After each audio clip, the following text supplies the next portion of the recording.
Jadi kan kita berhukum dengan hukum buatan Belanda kan, hukum pidananya hukum buatan Belanda ya kan. Ideologinya ya, sumber hukumnya Pancasila UUD 45 kan, bukan Quran dan Sunnah. Nah, kalau mereka beranggapan bahwa UUD 45 dan Pancasila lebih baik ya daripada Quran dan Sunnah, maka mereka kafir kan.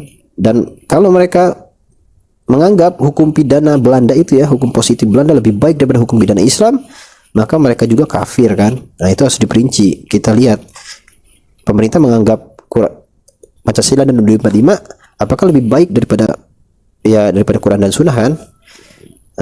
Sepertinya mereka menganggapnya lebih baik ya, buktinya mereka pakai itu kan. Nah, seperti itu mereka berarti mereka kafir kan. Terus mereka lihat kalau mereka makanya hukum pidana Belanda apa hukum pidana Islam, ternyata mereka makanya hukum pidana Belanda kan. Terus mereka menganggapnya kalau mereka pakai hukum pidana Belanda berarti mereka menganggap hukum pidana Belanda lebih baik dari hukum pidana Islam, berarti mereka kafir juga. Hati-hati ya, semoga Allah memberikan hidayah kepada mereka ya, agar mereka kembali kepada Islam ya. Dan tugas kita lah untuk menguasai pemerintahan gitu kan, jangan sampai kita diem ya. Assalamualaikum warahmatullahi ta'ala wabarakatuh.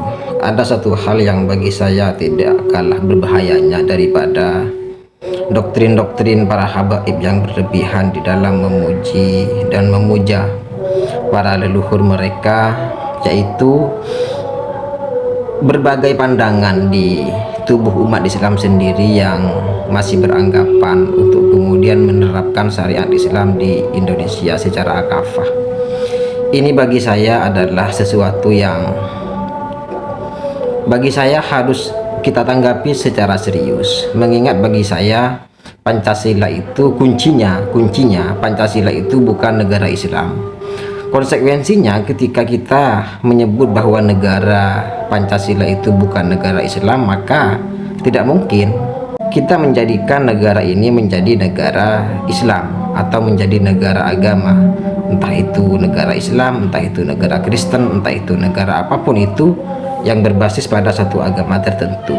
Karena itulah bagi saya, mari kita bertegas bersama-sama, mari kita debat bersama-sama, mari kita dialog bersama-sama mengenai status hukum Islam di Indonesia ini. Apakah hukum Islam di Indonesia ini adalah hukum yang bisa dijadikan sebagai hukum negara, dalam artian apakah negara ini diperbolehkan menggunakan agama tertentu sebagai dasar negara atau tidak, supaya perdebatan kita mengenai Pancasila ini tidak abu-abu.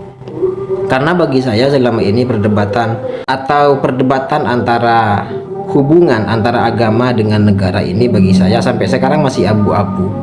Ada yang menyebut bahwa Pancasila itu sesuai dengan ajaran Islam, sehingga Pancasila mengizinkan untuk kemudian menjadikan negara ini berbasis Islam, menggunakan seluruh hukum Islam menjadi dasar negara. Ada yang mengatakan bahwa Pancasila itu tauhid. Karena tauhid maka Pancasila harus kita perangi dan diganti dengan syariat Islam. Bagi saya apa perbedaan antara keduanya? Antara yang mengatakan bahwa Pancasila itu sesuai dengan syariat Islam, karena itulah syariat Islam bisa dijadikan sebagai aturan resmi bagi negara, dengan mereka yang mengatakan bahwa Pancasila itu adalah tauhid, karena itulah harus diganti dengan negara Islam.